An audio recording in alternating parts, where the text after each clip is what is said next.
It is your buddy, Peace and Harmony with you here today. Much love going out to all the beautiful, empowered harmonizers. And we're zooming in and focusing in on a really important topic that comes to understanding a covert narcissist, or someone who is really repressing or suppressing their communication.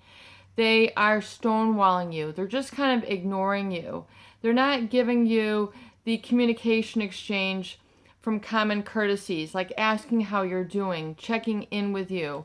How are you feeling today? How are you doing today? Even if you're in a familial, a spousal, or even like a work environment where you're in a relationship or in proximity or around or associated with someone who has perhaps a personality disorder, which is generally, if it's a narcissistic type, it's plagued by a really sort of extreme need or incessant need, an insatiable need for attention, and a lack of empathy. So in the covert narcissist, the way that they kind of get the attention is not so much through what they do, their outlandish behavior, their chaotic, troublemaking behaviors, things that they say or do. It's really the absence of what, or what they don't do. It's what they don't communicate. It's what they don't meet you in the middle on. It's what they don't, sort of take action on. It's a repression oftentimes of their feelings, a suppression of what they're thinking or their communication style. So they keep it all bottled up. And so you feel kind of as you go along in a relationship with this person that you don't really know them. So you begin to sort of overextend yourself to pull information out. And then, because of the lack of empathy, this person will just sort of take your advances and not really give in return. So there's very much a one-directional energy with these individuals. And the problem is with the suppressed emotions, the repressed feelings, and then therefore the sort of bottled up communication. You've heard of like the strong and silent type. They were a woman or a man of very few words. Some of this can be very endearing, very charming, very attractive. In fact, this quality of them might have been part of the love bombing, or what you love or loved about this person was the fact that they didn't say a lot. They weren't disturbing. They were sort of very submissive, very docile, very agreeable. In other words, there was a passivity to them which made getting along with them, very easy. But yet the issue then is that with the suppressed feelings, the suppressed emotions, and then what it does to you physiologically, not only that person, but what it does in relationships. So if we talk about really sort of bottling emotions up, there's a lot of psychic or psychological energy that is required to keep, all of your feelings contained within. It's always having to hold yourself back. It's like always being at a stoplight. You want to go, but you can't. You want to go, but you can't. And then so this takes an energy and then therefore a stress. And oftentimes it takes an undue amount of stress or negative emotions or negative physiology in terms of your neural hormones and what you're doing in the fight or flight. It's sort of a freeze mode or a fawn mode. And the covert narcissist, because they feel that they really only have to associate with very privileged people, situations, that they're not really obligated. It's not really quote unquote their place. It's not quote unquote their job. It's not their responsibility to interact with you or with, other people. Unless they're of a certain status, there's a certain incentive to them to get something out of the relationship. So, and oftentimes though, I feel that this calculation of what they feel that they don't need to associate with, quote unquote normal people, that, the narcissist feels that they only should be associated with people of high status, high influence, etc. And that, they then are in this sort of pathological self-importance or superiority. And so if someone else doesn't really meet those requirements, which I feel is flawed thinking, in other words, the covert narcissist is causing more undue stress to themselves and others, which has a psychological or psychic or emotional cost, to not participating, not communicating, not, having that give and forth, because they become really, they're sort of the emotional takers in a relationship dynamic. So this very aspect can be what is distressing in the relationship. So not only is it distressing to the individual, meaning I feel it's not very healthy to bottle your feelings up. Because you're keeping everything bottled in, and then this creates sort of an unconscious process where it's robbing your energy from being able to be freed up or liberated or expansive in other areas. In other words, it is a psychological block. And so, I feel it's distressful. I don't know, there's been studies have done, about people who have high incidences of heart attack or heart disease. A lot of it is physiological based, i.e. based on the foods that they eat, but also their temperament. There's been a gazillion studies that have been done, of course, on the correlation of hostility and people who have an angry temper or an angry personality disposition to high blood pressure. So in other words, the stress, puts undue, it causes the heart to pump blood in a very rapid manner, which then sort of creates these tears and little rips along the arteries. And then this sort of is a damage, inside, and then this accumulates with plaque or fatty deposits, particularly from, high fat foods and animal products. So this can then create arteriosclerosis, which is a hardening of the arteries, and then it's going to constrict the blood flow. So if you normally have like a real open area, then it's made smaller, and then this is called heart disease. So there's been a lot of correlations around the hostility correlation to high blood pressure. Of course, the incidence of the food and lifestyle, a sedentary lifestyle. But anyway, really for this, I would imagine that someone who always keeps their feelings bottled up is at risk not only for, tying up a lot of their psychological energy into repression, into keeping it down. And then all of a sudden, you might see the exposure, or you find that this person is very opinionated and you're like, wow, I didn't know you were so opinionated here. Or they have extreme political views or extreme religious views or spiritual views or views about society that you never really know until they, finally open up. I know I've had a lot of viewers that say, I never really got to know my father. My father never really got to know me. I don't really know my spouse that well. That spouse doesn't really get where I'm coming from. So oftentimes we feel this gap, this chasm, or this rift because of a suppression of emotion. So especially in the covert narcissist who does this, I do feel that there's tolls that it takes on an individual as well as in the relationship. And once again, the cause that creates the effect, oftentimes with a covert narcissist, is because of their sense of superiority, meaning also their entitlement issues. This is, everybody might feel that they are good at a talent, but it doesn't mean that they feel superior or that they're lacking humility or lacking, humbleness. There's people who have talents, but who are leaders who can be very humble. They're not ostentatious. They have a heart. They have empathy. So you'll be able to really define and distinguish the difference, especially, the more experience you have with people. You'll get to know that there's a whole spectrum, of course, of this, a whole, spectrum of intensity in different personality types. But when we talk about really the why of this, particularly I feel woven in, is the feeling of the narcissist that they only need to associate with people of higher rank status that are on their level.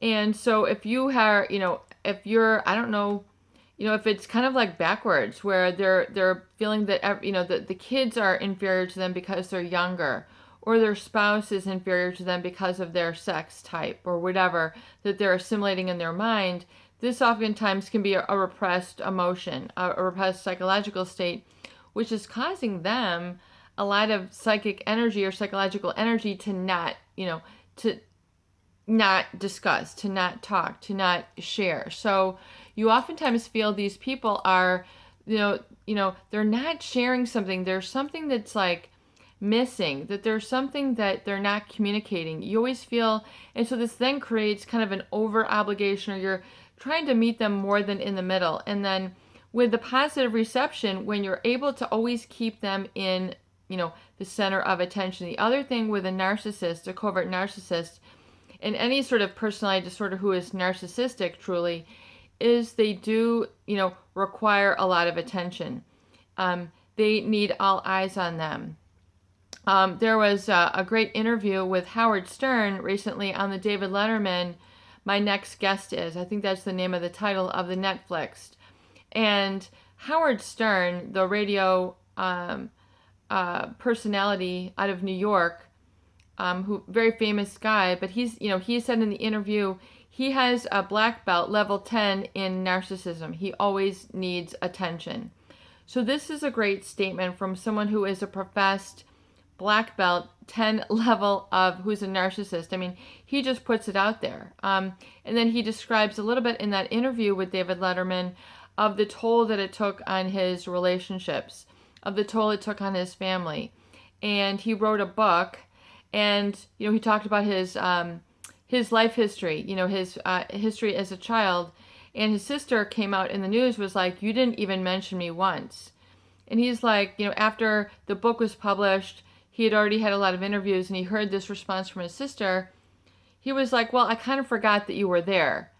I mean, and he just says this. In other words, unless it was attention paying to him, it just is irrelevant. It's not on the map.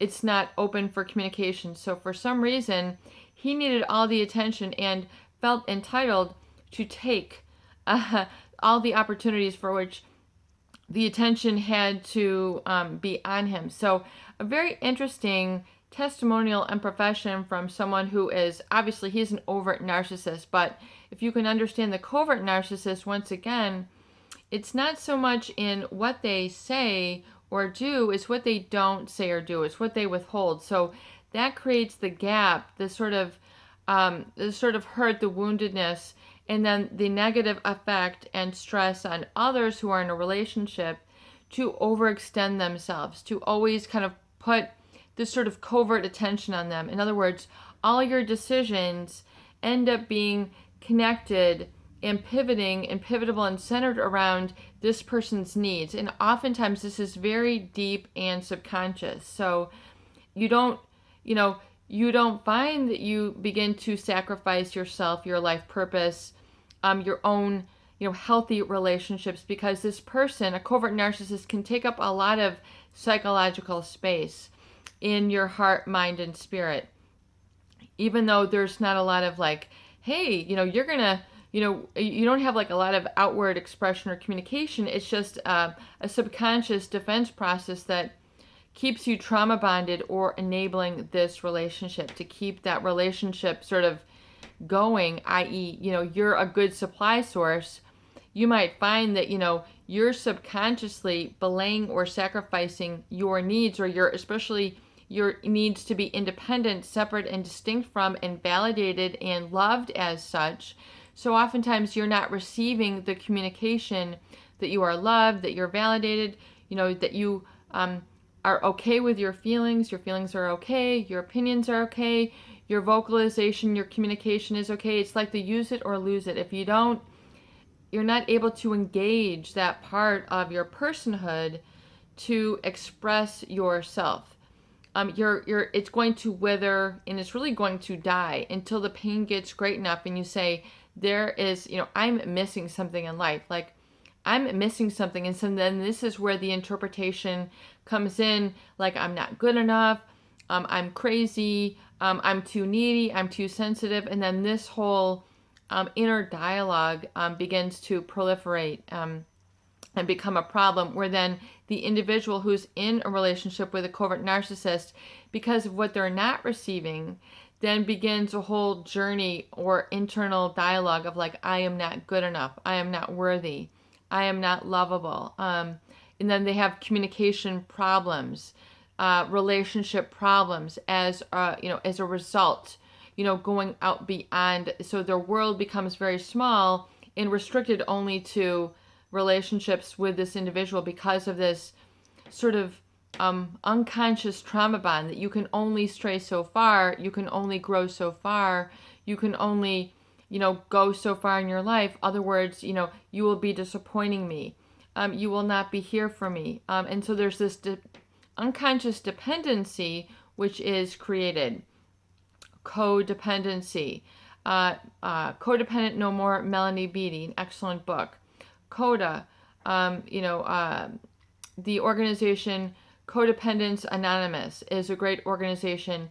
It's really becomes like an addiction. It becomes a real sort of a compulsion within other people to base their life choices, decisions, and focus on satisfying others' needs. And so it's a self-negation. And it's not a lot of fun to be in a life of self-negation, where you're having to deprive yourself of relationships, experiences, feelings, communication, being decisive, rising up and being able to have the courage and confidence and self-esteem and really, self-security to be able to do this, i.e. pursue your life purpose and to be yourself, to be your authentic self.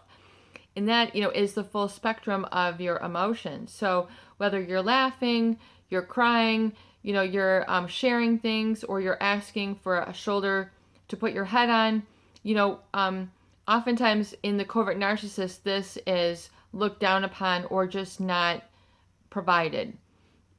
So this is not experienced in the relationship. So you have a very sort of limited sense, or you feel like your relationship has issues, has pain on some level.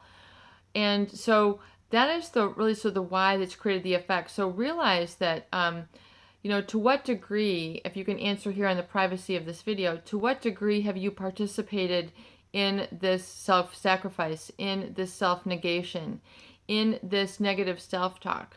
I'm not lovable. I can't have relationships. I'm not a good friend. I'm not a good lover. I'm not a good worker. Whatever, how you've defined yourself negatively around this relationship because you've sort of given in to their manipulation of the covert narcissist. And to what degree now can you release and stop that cycle, stop that compulsion of behavior, so that compulsion to want to take care of them, satisfy all their needs, belay your own needs for them. So it is to do a switch. It's to really sort of have that understanding of metacognition, which is the ability to think about what you're thinking about and then to see your behavior and then get that evoked stimulus moment right where you're about to engage in constantly taking care of them or always putting their needs first, their feelings first, and self-negating to say no. And then engage in I am. And then I am taking care of myself. I am independent and strong, and this is okay. I am autonomous and industrious, and this is okay. And I can be myself without guilt, without regret. And I can pursue my hobbies now. And now that I'm liberated, I'm really interested in. I would really love to hobby as. I feel I'm really good at. Even though I was never supported in this area by this individual, I am really good at. I am really excellent at. I really thrive at. I really strive to. And I really have fun at. I really enjoy. So fill in these statements for yourself and you'll be able to kind of get a sense of yourself and your own personality and sort of waken that up. Get that rattled up the cages because, you need to kind of rattle yourself up and get yourself shaken up and say, hey, I am not that bad. Even though I've not been mirrored back, the positive effects, or the things I've needed from this relationship, I am and I have all these qualities, things, and properties and traits to me, which are endearing and have gone through time, but have just not been aired out, if you will. They have not been used. They have withered. So it's time to kind of wake up and go to those new seeds, which are inherent and intrinsic within you, the authentic self, and get those to flourish, i.e. give yourself the nurturing with which you are seeking from this individual. Become,